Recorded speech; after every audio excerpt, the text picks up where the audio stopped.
Well, namaskar. It's a day after that historic victory of the BJP and Prime Minister Narendra Modi. Congratulations have been pouring in from across the world. Prime Minister Narendra Modi himself today met President Ramnath Kovind and submitted the resignation of his Council of Ministers to the President. And this is the transition then, begins the transition to the 17th Lok Sabha. We'll be discussing the larger message of the mandate with political party representatives who all respect the people's verdict. This is Newsnight. Here are the headlines. Prime Minister Narendra Modi calls on President Ramnath Kovind. The Prime Minister tenders his resignation along with the Council of Ministers. The President requests the Prime Minister and his Council to continue till the new government assumes office. The Union Council of Ministers, chaired by the Prime Minister, recommends the dissolution of the 16th Lok Sabha. BJP Parliamentary Party to meet tomorrow to officially elect Prime Minister Narendra Modi as its leader. The NDA also to meet in Central Hall of Parliament to elect PM Modi as the leader. The Prime Minister calls on BJP veterans LK Advani and Murli Manohar Joshi and seeks their blessings. Congratulatory messages from across the globe pour in for Prime Minister Modi from world powers to India's neighbors. Leaders convey greetings to PM Modi. The Prime Minister personally expresses gratitude to all the leaders and says he's looking forward to stronger bilateral ties with these nations. The opposition's campaign against EVMs falls flat. After the counting, there is no discrepancy found in VVPAT verification in thousands of polling stations across the country. Ripples within the Congress party, and as the party struggles to digest its decimation across states, several party office bearers including Odisha, UP state unit chiefs resign. The party failed to even open its account in 18 states and union territories. The Congress Working Committee is expected to discuss the performance tomorrow. 16 dead as a major fire engulfs 2 floors of a commercial complex in Surat. 15 people injured. The Prime Minister expresses grief over the incident.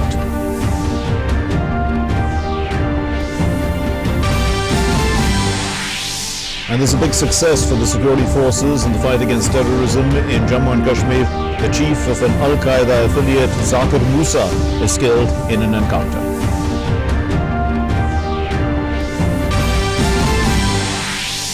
And the markets continue their celebratory mode, with the Sensex surging 623 points to shut shop at 39,434. The Nifty also boosts 187 points to close at 11,844.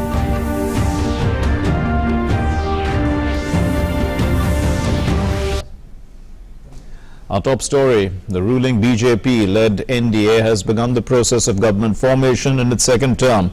Prime Minister Narendra Modi had earlier chaired the last meeting of the outgoing Union Cabinet and then met the President with his and the resignations of his Council of Ministers. Well, the President has requested the Prime Minister to continue till the new government assumes office, and the BJP Parliamentary Party will meet on Saturday to elect the Prime Minister as its leader officially, setting into motion the formation of the next government. Following a landslide victory, the National Democratic Alliance has initiated the process to form the government at the centre. Prime Minister Modi on Friday chaired a meeting of the Union Cabinet, and with the Union Cabinet meeting, the process of dissolving the current Lok Sabha and the outgoing government has also begun. The Union Cabinet forwarded to the President a recommendation to dissolve the lower house of Parliament. After the meeting, Prime Minister Modi also participated in the meeting of the Council of Ministers. The Council of Ministers expressed its gratitude to the Prime Minister. Prime Minister Modi also appreciated the role of his colleagues and their contribution. After the 2 meetings, Prime Minister Modi called on the President and tendered his resignation along with the Council of Ministers. The President accepted the resignation and requested the Prime Minister and the Council of Ministers to continue till the new government assumes office. The formation of the new government will kick off after the Election Commission's notification, which will have the names of duly elected Lok Sabha MPs. Once the notification gets the President's approval, the process of constitution of the 17th Lok Sabha will formally begin. This process has to be completed by 27 June as new house must take shape by 3rd June. Earlier, Prime Minister Modi and the BJP President Amit Shah met party veterans Lal Krishna Advani and Murli Manohar Joshi a day after the BJP-led NDA secured a thumping victory. Prime Minister Modi visited LK Advani's residence and sought his blessings. He tweeted a picture and wrote, "Called and respected Advani ji, the BJP's successes today are possible because growths like him spent decades building the party and providing a fresh ideological narrative to the people." Prime Minister Modi also called on Murli Manohar Joshi. Prime Minister Modi tweeted, I quote, "Dr. Joshi is a scholar and intellectual par excellence. His contribution towards improving Indian education is remarkable. He's always worked to strengthen the BJP and mentor several Karyakartas including myself. Met him this morning and sought his blessings." Unquote. Joshi greeted Prime Minister Modi and the BJP President for the historic win of the BJP and said the nation wants a strong government. देश के सामने एक मजबूत सरकार बनाने का दृढ़ सरकार बनाने का की आवश्यकता सारा देश महसूस करता है। तो उसके लिए सिवाय भारतीय जनता पार्टी के नाते और नरेंद्र भाई एक नेता के नाते कोई दूसरा विकल्प नहीं था जी। और विपक्ष कोई अपनी कहानी मनभावनी कहानी सुना नहीं पाया। Meanwhile, rounds of meetings also continued in the BJP. The party president Amit Shah held several meetings with the party leaders. On Saturday evening, BJP Parliamentary Party will hold its meeting. Prime Minister Modi will formally be elected the leader of the BJP Parliamentary Party in the meeting. After this, Prime Minister Modi will be elected the leader of the newly elected NDA MPs in a meeting at the Central Hall of Parliament.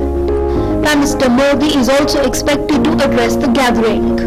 With Sudhakar Das and Rishi Kumar, Shailendra Mishra, DD India. And let's now take you through the overall updated tally of the Lok Sabha polls. And this is it, the Lok Sabha polls 2019 NDA, BJP 303 and Shiv Sena. We saw that there, the JDU 16, the LJP 6, Akali Dal 2, Apna Dal 2, AIADMK 1, others 3. And this is the UPA side, the Congress 52, DMK 23, NCP 5, Muslim League 3, TDP 3, others are 4. And other parties, these are others, the TMC 22, YSRC 22, BJD 12, TRS 9, BSP 10, SP 5. NC 3, CPM 3. Well, among the reasons that scripted the BJP's landslide win are the decisive, strong and honest government of Prime Minister Narendra Modi. Several welfare schemes have also been put in place that have transformed the lives of millions under the banner of Sabka Saath, Sabka Vikas. The Prime Minister's appeal among the youth, there was nationalism, and also the negative campaign of the weak and divided opposition aided the BJP's rise. The BJP-led NDA is all set to begin its second term at the centre following a magnificent victory in the Lok Sabha elections. There were a series of factors which led to NDA under the leadership of Prime Minister Narendra Modi registering a bigger victory than what it secured in 2014. The first 5 years of the Modi government concretized people's belief that a clean, strong and decisive government is possible, which they saw under PM Modi. A number of welfare schemes launched by the Modi government were successful in transforming the lives of beneficiaries. These included Swachhata Abhiyan, Kisan Samman Nidhi Yojana, Saubhagya Yojana, Pradhan Mantri Awas Yojana and Ujjwala Yojana. The benefits reached those the schemes were meant to benefit, and this went in favour of the Modi government. Prime Minister Modi said that Sabka Saath, Sabka Vikas is the core of his government's philosophy. The idea of taking everyone along and ensuring welfare of all took concrete shape instead of merely remaining a slogan. Youth form a significant part of not only the country's population but also the electorate. The steps taken by the Modi government struck the right chord among the youth and they voted for the NDA in large numbers. This was key to change the poll numbers in its favour. Nationalism and national security were among the key issues during the Lok Sabha elections. Through its actions and decisions, the government was successful in making people believe that it can best deal with governance issues.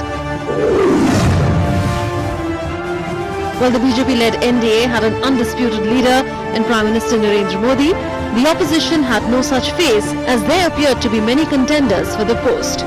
In fact, Prime Minister Narendra Modi in his rallies slammed the opposition camp over its several prime ministerial aspirants. There was no answer to the Modi versus who question. Team Modi Shah was the biggest force behind the massive NDA win. The opposition does not seem to have a counter to the strategy of PM Modi and BJP President Amit Shah. The face-by-face strategy for Lok Sabha polls developed by the Modi Shah team worked as per plan. A scattered and divided opposition stood nowhere against a united NDA. The Congress was a junior partner in most of the states, and many key opposition players preferred not to board the boat Congress was sailing in. Other than these, measures like GST demonetization and 10% reservation for the economically backward also cemented NDA's win. Newsnight desk, DD India. So the Congress Party, India's oldest political party, seems to have been taught a number of lessons by the electorate, and people from within the party are now calling for soul searching, and clearly there is a lot to ponder over for the party. Now that the historic Lok Sabha results have begun to sink in, the defeated parties are beginning to feel the weight of political isolation. Resignations have started in the Congress party. Karnataka Congress Campaign Committee President H.K. Patil wrote to party President Rahul Gandhi saying the time had come for everyone to introspect. Taking responsibility for the defeat in Karnataka, he put in his papers. In view of the debacle that we have faced, I own the responsibility and I submit my resignation to Honorable President of the party for the post of Karnataka Pradesh Congress Campaign Committee.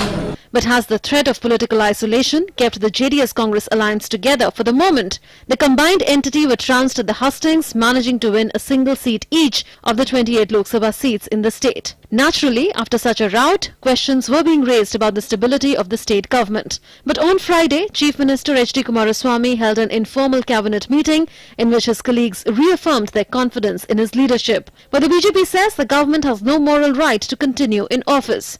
See, when the coalition government has taken place, clear-cut direction has been given by the party high command, and both the leaders have decided. For 5 years, the coalition government will run, and Kumaraswamy will be chief minister. Deputy chief minister permission will support. What development is going to take place? Because I don't want to comment now, because it's the All India party. Must take permission from the central leadership also. What Congress or JDS leaders are going to take decision, we will wait. Afterwards, we will take the permission of the central leadership. Then we will take appropriate. In the wake of their defeat in the Lok Sabha and Assembly elections in Odisha, State Congress Committee President Niranjan Patnaik also put in his papers.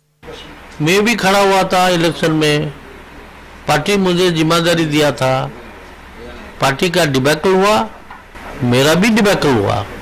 I take a moral responsibility to relinquish this job.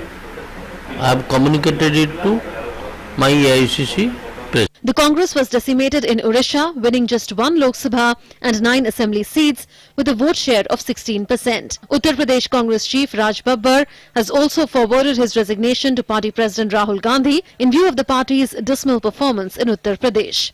Of the 80 Lok Sabha seats, the Congress won only in Raebareli, from which Sonia Gandhi had contested. Raj Babbar lost by nearly 5 lakh votes in Fatehpur Sikri, while Congress President Rahul Gandhi himself lost by over 55,000 votes in Amethi. The Amethi District Congress Committee President Yogendra Mishra also resigned, taking responsibility for Rahul Gandhi's defeat. In Punjab, the differences between Chief Minister Amrinder Singh and his cabinet colleague Navjot Singh Sidhu are out in the open, with the CM stopping short of asking Rahul Gandhi to choose between him and Sidhu. The captain had said Sidhu's comments just before polling had affected the party's performance in Bhatinda. The Congress has been decimated to such an extent that the party could not even open its account in 18 states and union territories, recording nil seats in Andhra Pradesh, Haryana, Gujarat, Arunachal Pradesh, Himachal Pradesh, Jammu and Kashmir, Uttarakhand, Manipur, Nagaland, Mizoram, Delhi, Sikkim, Rajasthan, Tripura, Chandigarh, Dadra and Nagar Haveli, Daman and Diu and Lakshadweep. The Congress with 52 seats only managed to slightly improve from its lowest point in terms of seats in 2014 when it won 44 seats.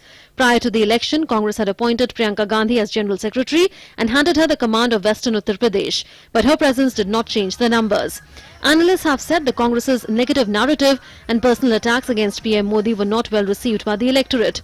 Rahul Gandhi and Priyanka Gandhi Vadra took out numerous roadshows and campaigned for Congress candidates, but almost all of them lost. Clearly, the disappointing performance of India's oldest political party and a second straight decimation at the hustings leaves a lot for the party to ponder.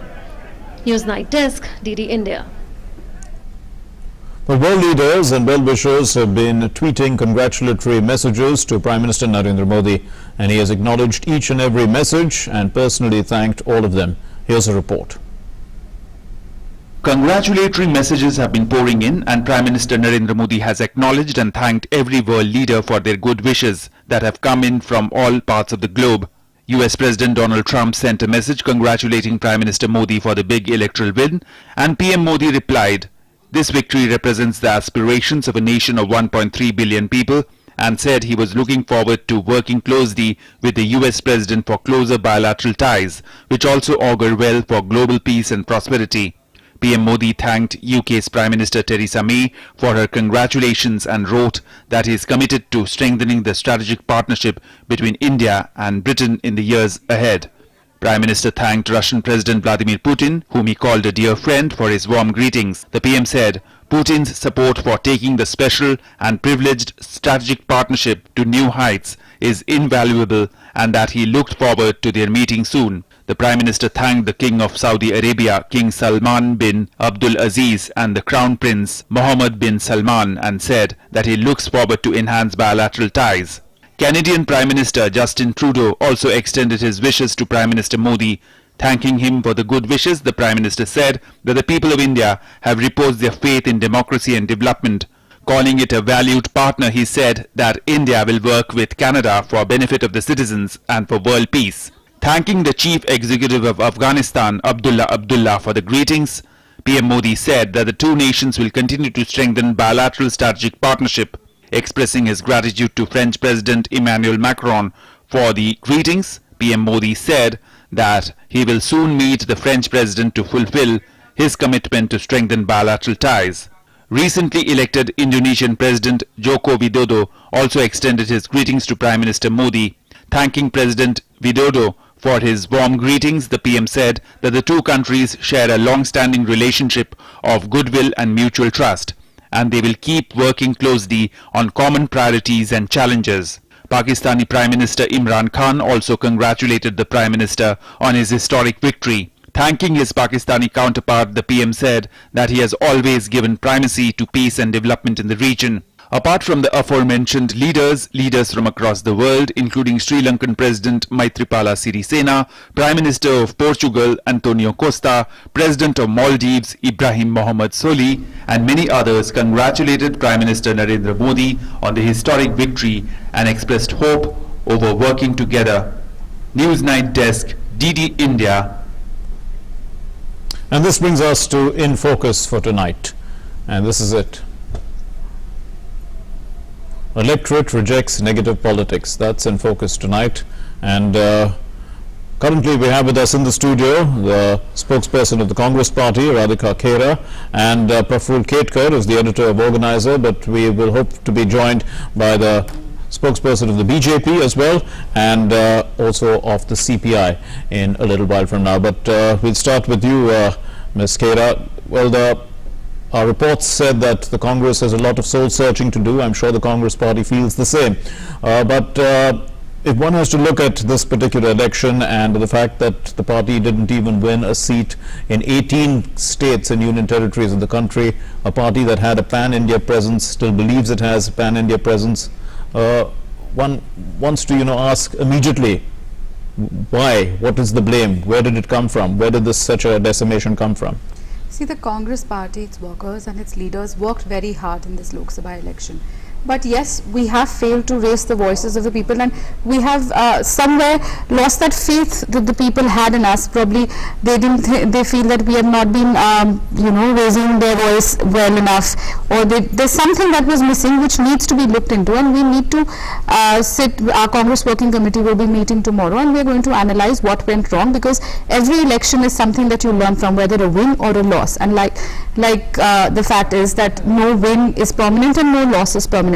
But when it comes to Congress Party not having a pan-India base, we are the same party that in December won 3 large state elections. That was Madhya Pradesh, Rajasthan, and Chhattisgarh, which were BJP ruled states, despite there being a BJP government in the center. So it is not as if the people of the country don't believe in us, but yes, we have failed them somewhere, and that is why they did not give us seats in those states again. Right. So we are going to work on that and analyze where we went wrong. Mr. Profit Ketkar, so what do you think? I mean, the in focus point says electorate has rejected negative politics.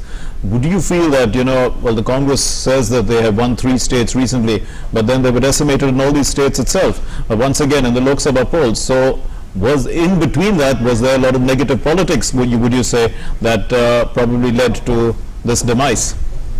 Yes, see, first of all,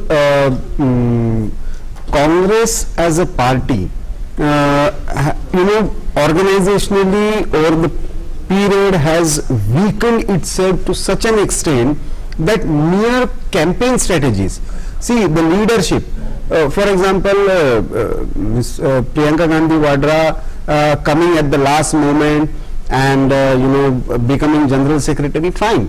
But ultimately people are going to ask, what in between 2 elections? Where is the organizational structure to mobilize? And so the alternative is to create noise. What was that noise?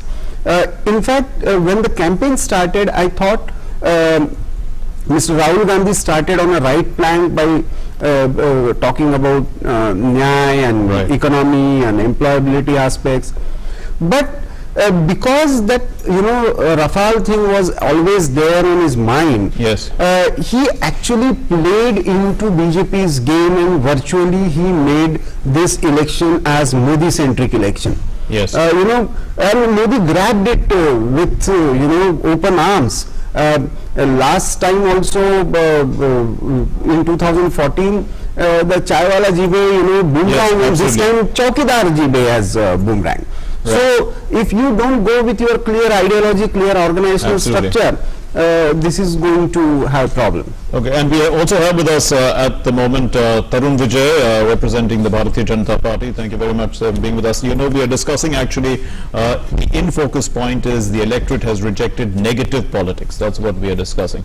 So how would you understand that? Because many analysts have said this election there was only one issue, that was the Prime Minister, and the opposition was constantly attacking the Prime Minister with a lot of negative politics, and that actually made him stand taller, and he continued to grow in stature because of the amount of barbs that the opposition was throwing at him.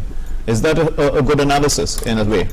Not only just the negative politics has been rejected by the people, but I would look at the election results as the end of a secular, colonial, slavish mindset that suffocated the freedom of expression, and that was in fact a continuation of the same British mindset that had subjugated, suffocated and attacked the nationalist core of the Indian people.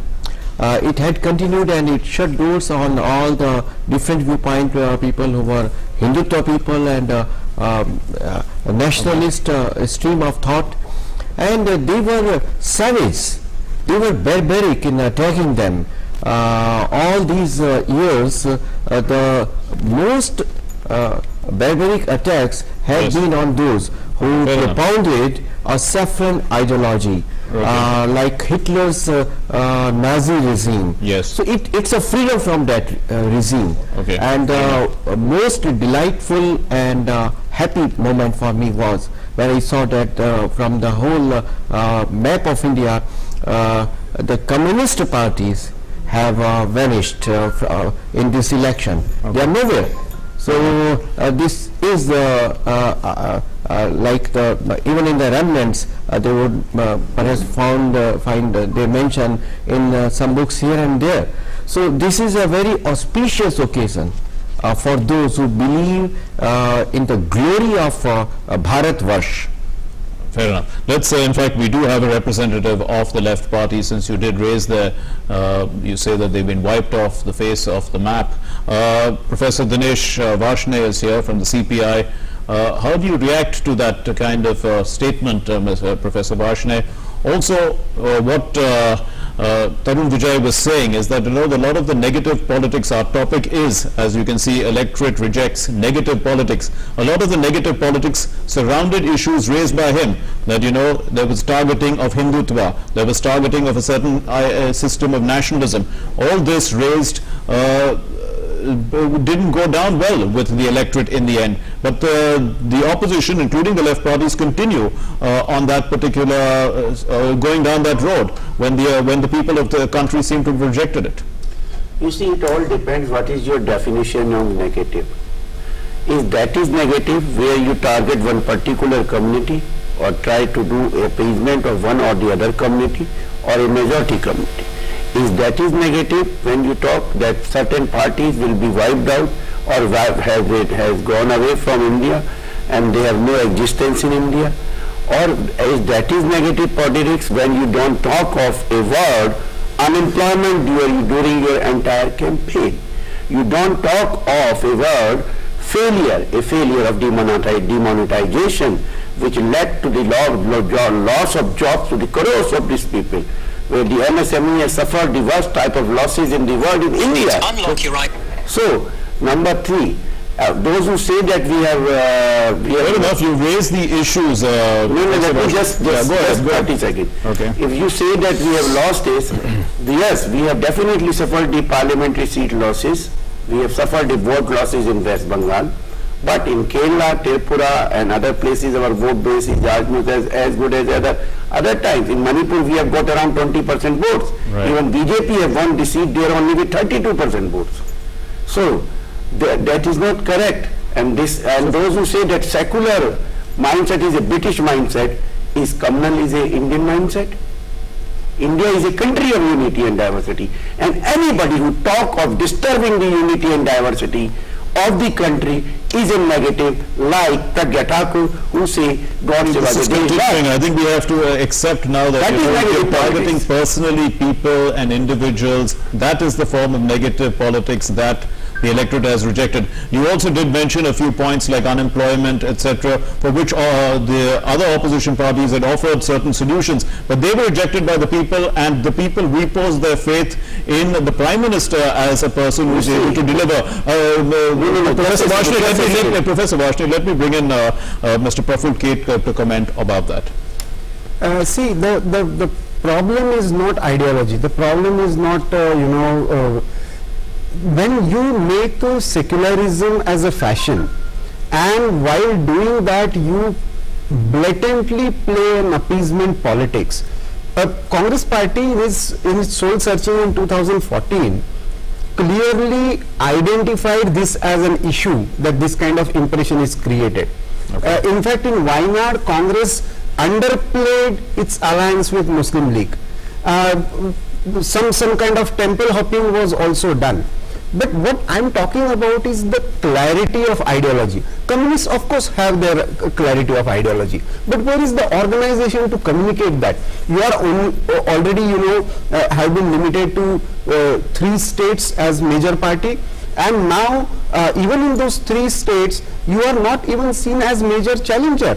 Kerala is the only remaining bastion. And the primary reason for this is, whether you want to talk it as Hindu or Bharati or whatever, the real point is that Indianness or that inherent unity in diversity that Professor Varshney is talking about, that is a cultural thread of this Hindu civilization that didn't come into existence in 1940. Unless you accept this, And unless you stop seeing India from the non-Indian point of view, this problem will remain. That is the problem. And Congress for a long time has piggybacked with the communist ideologues and thinkers and strategies, and that has become a combined problem for both of them.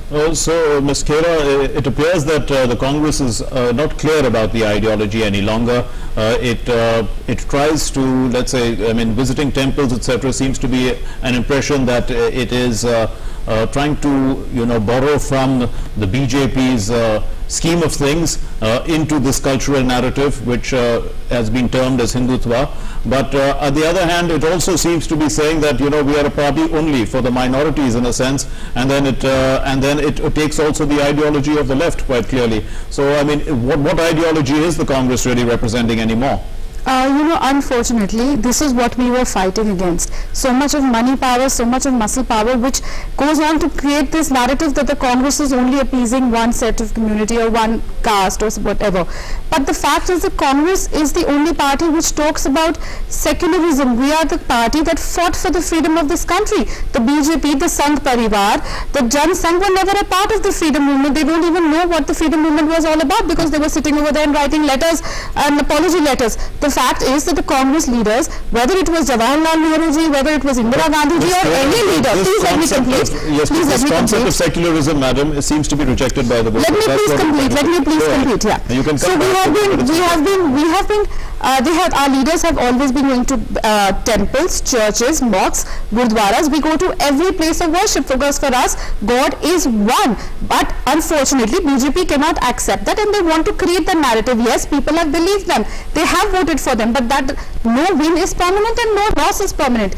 We fail to raise the voices and the issues of the people, but they are the same people who have shown their faith in us in the states of Punjab, Karnataka, be it Madhya Pradesh, Chhattisgarh and Rajasthan just a few months back. So their policies were rejected over there as well. We have been trying to raise issues of the farmers, we have been trying to raise issues of women's security, of job losses, on other issues. But yes, we failed somewhere, and people did not put their faith back in us, and we're going to analyze on that and come back with double strength, and that is for sure. As much as the BJP may try to portray that we only think of going to temples or something, mosque or something when it comes to times of elections, I think that is extremely wrong. Our leaders have been going to every place of worship. For us, God is one, and people of India are one. When you are in government, and I hope the BJP now learns that the people have given them this kind of mandate, and they respect that mandate and be humble and go ahead and take and see people with one chashma, one glass, that is called secularism, that is called that everyone is one and everyone is Indian, not that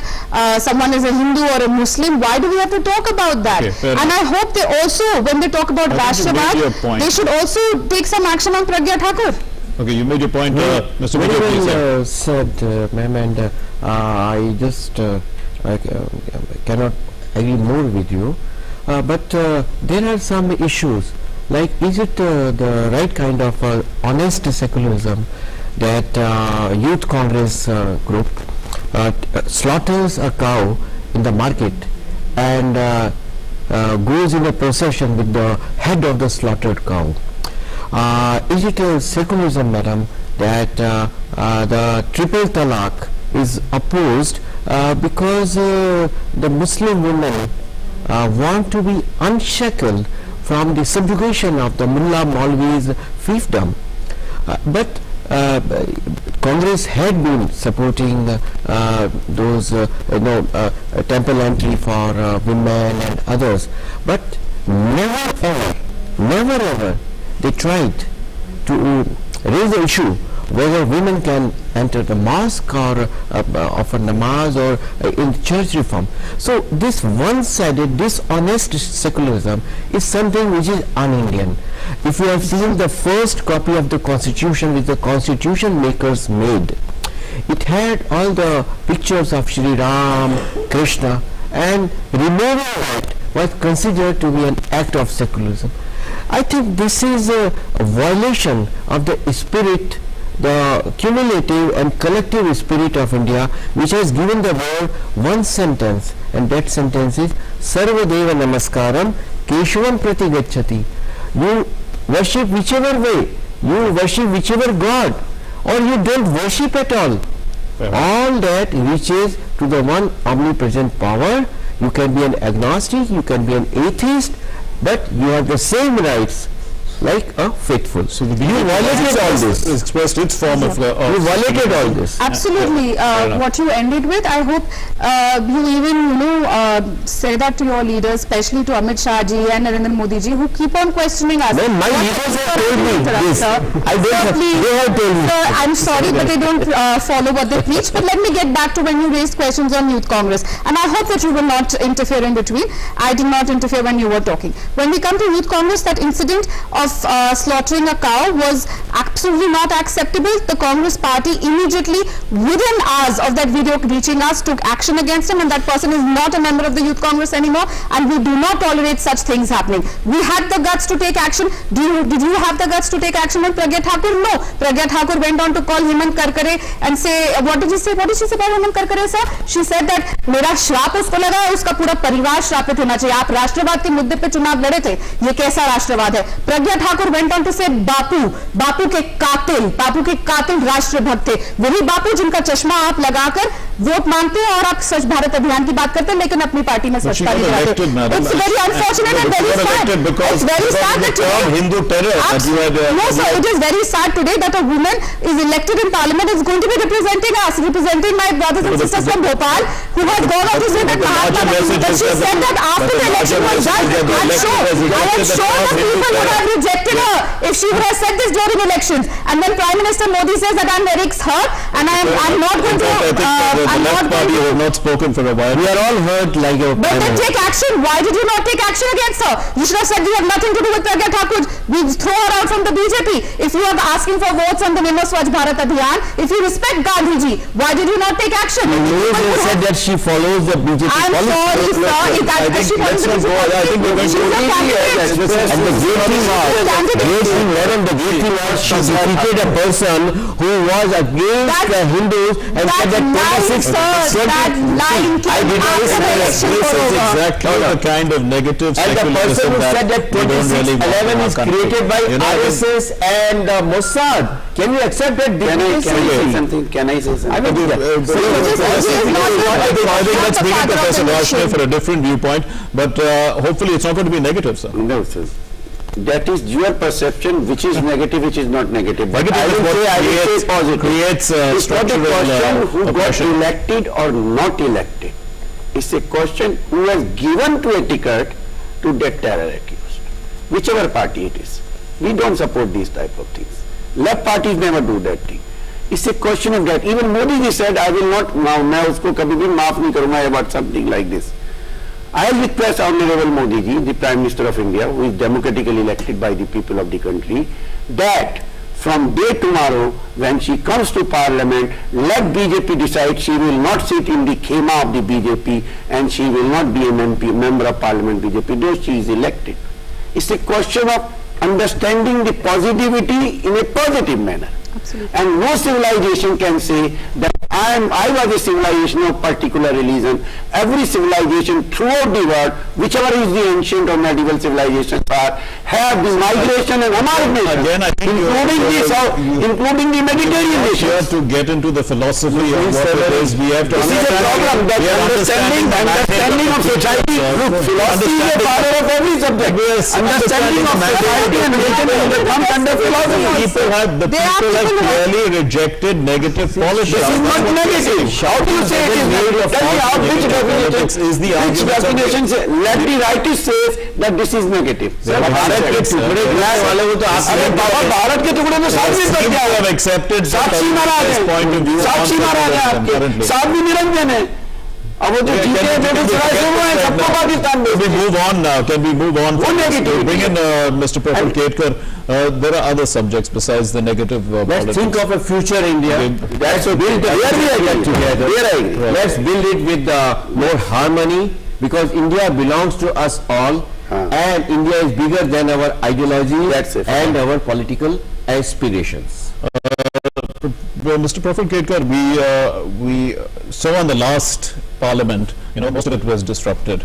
That also because, let's say, negative politics. Each was really not happy with what the other said. They walked out of Parliament, and we are beginning to see that culture of, let's say, disruption for quite a long time. And one is hoping that, with the new members of parliament, we're going to see some sort of dialogue. This business of rejecting negative politics is also a rejection of that kind of politics. Would we begin to see something like that, you think, in the future? That where there's going to be debate like in the old days? I don't agree completely, because we have seen some sessions who perform exceptionally well. In fact, over 100% kind of performance. And there were certain sessions which were disrupted badly.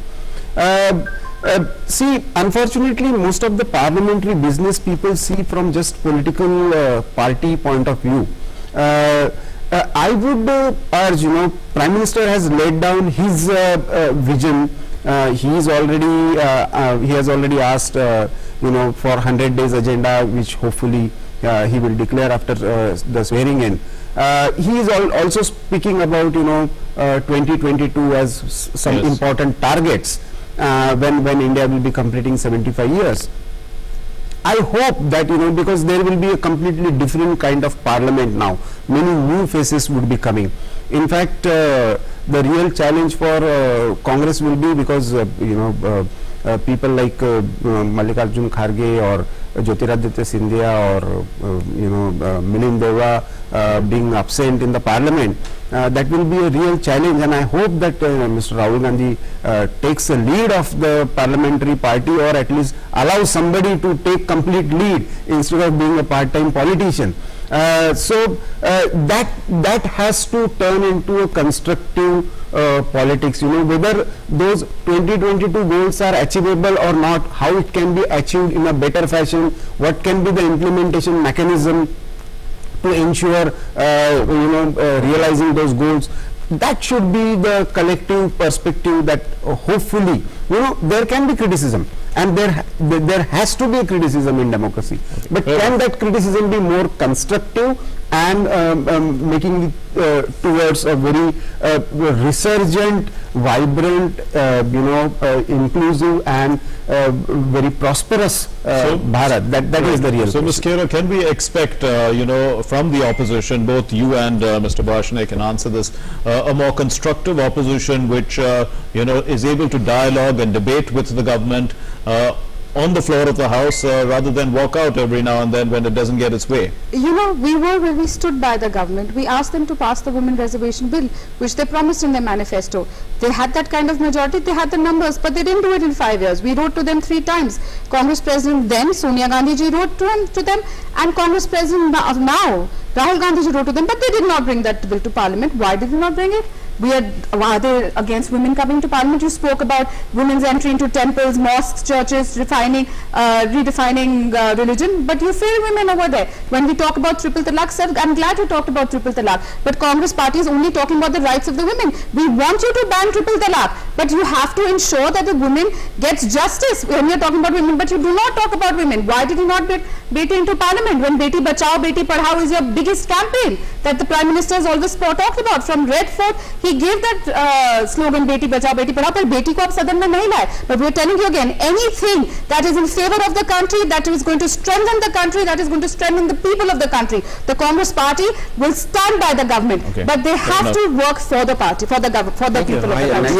We have seen that many important bills were passed with the Congress cooperation, and you have very good speakers also. We hope, because the democracy needs a very strong and intelligent opposition. We'll welcome. Mr. Whatever you have said, in this fact there is no doubt that Parliament should function, and that is a consistent and persistent view of the left, even in UPA 2, when BJP made 4 sessions of Parliament completely washed out in the end, and even now, and even the last session of the Parliament, 16th Lok Sabha. We are also of the view that the ruling party should be more consultative with the opposition parties also, that this situation should not arise in the Parliament. And because it is a people of India, is a people of India for all of us, whether it is Tarun Virenji or Prafulji or Madam or I, all are Indians. So the Parliament works for all the Indians. So Parliament function, we may have differences in ideology, we may have differences in issues, but GST was passed, then coal bill was passed, other bills were passed. Even others, so many bills were passed. And then give me just 10 seconds. We can replay the videos of the Lok Sabha when Speaker Madam was consistently asking, हम आपको वक्त देते हैं, आप अपनी बात कहिए. पर क्या कर रहे थे? कागज फाड़ रहे थे और वेल में आ रहे थे.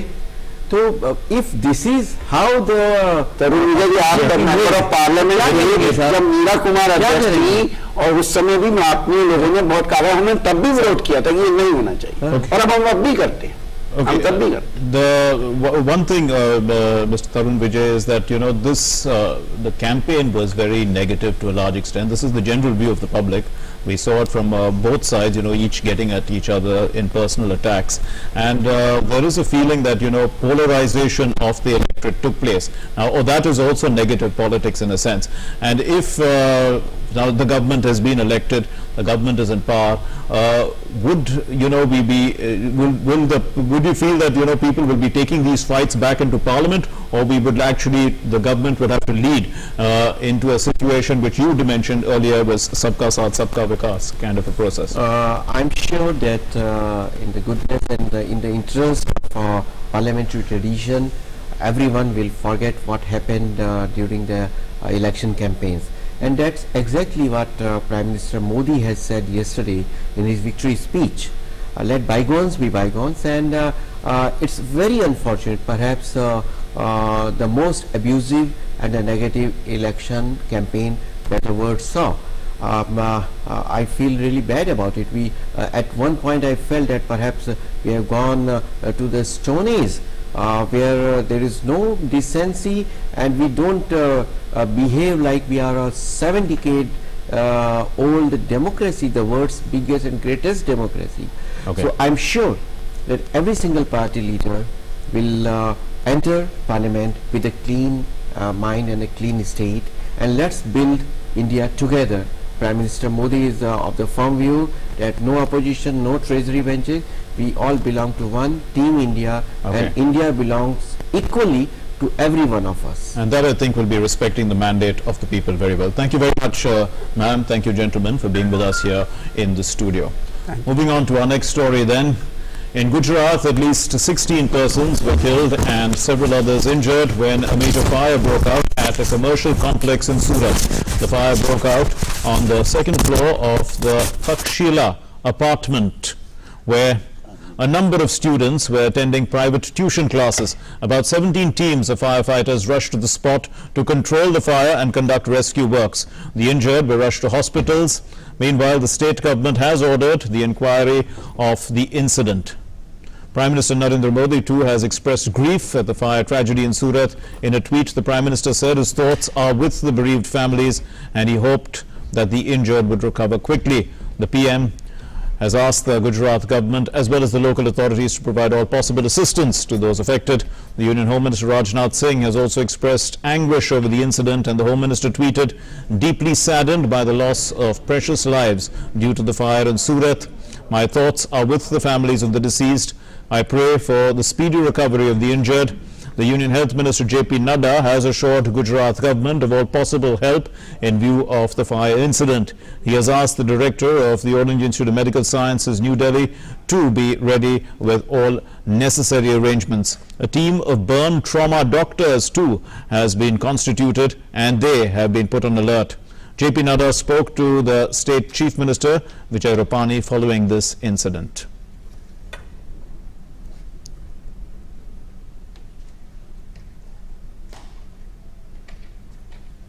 And the Supreme Court today dismissed a plea, this is of the former Kolkata Police Commissioner Rajiv Kumar, seeking extension of protection from the arrest in the multi-crore Sharda chit fund scam case. Kumar was earlier granted protection from arrest by the Apex Court for 7 days, which had ended today.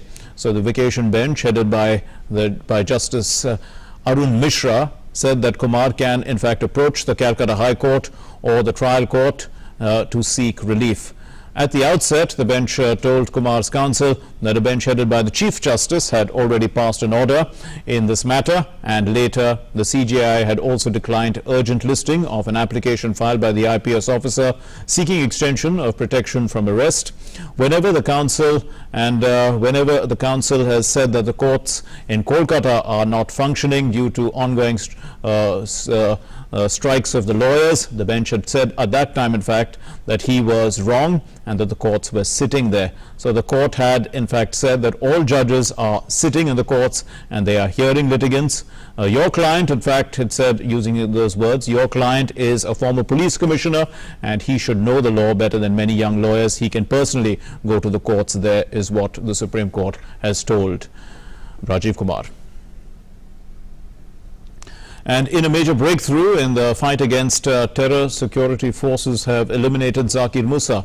Now, who's Zakir Musa? He's the chief of the Ansar Ghazwat-ul-Hind, which is a terrorist group close to the Al-Qaeda. He was killed in an encounter in South Kashmir's Tral sector by the security forces. Here are the details. In the fight against terror in Jammu and Kashmir, security forces have eliminated Zakir Musa, the chief of Ansar Ghazwat-ul-Hind, a group affiliated with Al-Qaeda. Musa was killed in an encounter in a village in South Kashmir's Tral. His body was recovered on Friday morning. And that encounter has ended. In the encounter, one terrorist was killed, who has been identified as Zakir Rashid Bhatt, alias Zakir Musa, and forces de-inducted safely. Post-operation, the security scenario has been managed well. There has not been any law and order incident reported so far. There have been some areas where there are restrictions imposed. Besides that, during the encounter, the operation was handled well. Musa was eliminated in the same area in Pulwama there in 2016. The security forces had eliminated Hizbul commander Burhan Wani. Security agencies had been for a long time on the hunt for Musa. He was also involved in many attacks on the forces in the valley. Experts opine that this is a major breakthrough for the security forces. बहुत ही सफल operation हुआ है और मुझे पूरी उम्मीद है जो बाकी इसके ग्रुप्स के जो लोग अभी तक भी बचे हुए हैं उनको भी इसी प्रकार से डील किया जाएगा। मुझे पूरा भरोसा है कि अगले 2 साल में ये जो गन कल्चर है जो अभी तक कम हो गया है कश्मीर में लेकिन अभी तक कल चल रहा है, ये मुझे लग रहा है ये बहुत ही जल्दी समाप्त होने वाला है और हम कश्मीर को फिर से उसी हालत में देखेंगे जैसे ये 1980 से पहले कश्मीर हमारा कश्मीर होता था। An all-out operation was started by the security forces and they got successive breakthroughs in their fight against terror. The operation got more momentum after the Pulwama attack. The efforts of the security forces have dented the nefarious designs of the terrorists in Jammu and Kashmir. With inputs from Salman Qazi, Bureau Report, DD News. British Prime Minister Theresa May today announced that she would resign as the Conservative leader on June 7 after she failed to win support from party lawmakers for her strategy for UK's divorce from the European Union, with a leadership contest for the new Prime Minister to kick off the following week starting June 10. And she would meanwhile stay on as the caretaker Prime Minister until a new incumbent has been elected by the Tories. So the UK was to have in fact left the 28-member economic bloc by the 29th of March, but it failed to meet the deadline and it now faces a renewed Brexit deadline of October 31. I feel as certain today as I did 3 years ago that in a democracy, if you give people a choice, you have a duty to implement what they decide. I have done my best to do that. I negotiated the terms of our exit and a new relationship with our closest neighbours that protects jobs, our security and our union. I have done everything I can to convince MPs to back that deal. Sadly, I have not been able to do so. I tried 3 times. I believe it was right to persevere, even when the odds against success seemed high. But it is now clear to me that it is in the best interests of the country for a new Prime Minister to lead that effort. So I am today announcing that I will resign as leader of the Conservative and Unionist Party on Friday the 7th of June, so that a successor can be chosen. Time now for news from across the country. Here's our regional roundup. 4 Assembly and 2 Rajya Sabha seats will fall vacant in Gujarat as incumbents have won the just concluded Lok Sabha polls. The 2 Rajya Sabha seats are that of BJP Chief Amit Shah, who won from the Gandhinagar Lok Sabha constituency, and Smriti Irani, who defeated Congress President Rahul Gandhi in Amethi in Uttar Pradesh. Odisha Chief Minister Naveen Patnaik today tendered his resignation and that of his Council of Ministers to pave the way for the formation of a new government in the state. Governor Professor Ganeshi Lal has accepted the resignation. Patnaik is all set to take oath as Chief Minister for a record 5th term in a row, as the BJD, headed by him, has won a decisive victory in the Assembly polls. Himachal Pradesh Chief Minister Jairam Thakur has said that the cabinet expansion in the state will be done after consultation with the central BJP leaders. A berth in the state cabinet has been lying vacant for over a month following Mandi MLA Anil Sharma's resignation as the power minister. Well, the 90s girl band, the Spice Girls, returned to stage as a foursome on Friday. Girls with happy wishes from their absent bandmate Victoria Posh Spice Beckham, and the British pop group which shot to global fame with their bouncy debut single Wannabe, this happened in 1996, announced last year that they would perform together again. Beckham, now a successful fashion designer and part of a global celebrity family brand with soccer player husband David Beckham, did not join them.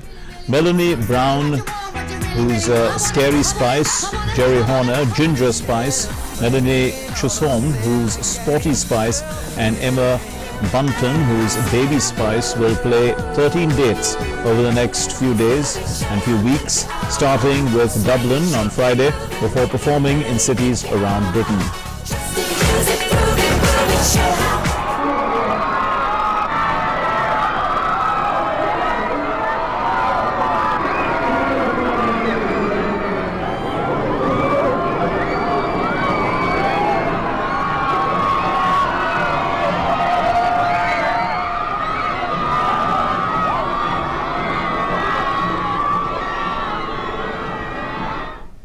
Well, that's all we have in Newsnight for tonight. Thanks very much for watching. Namaskar.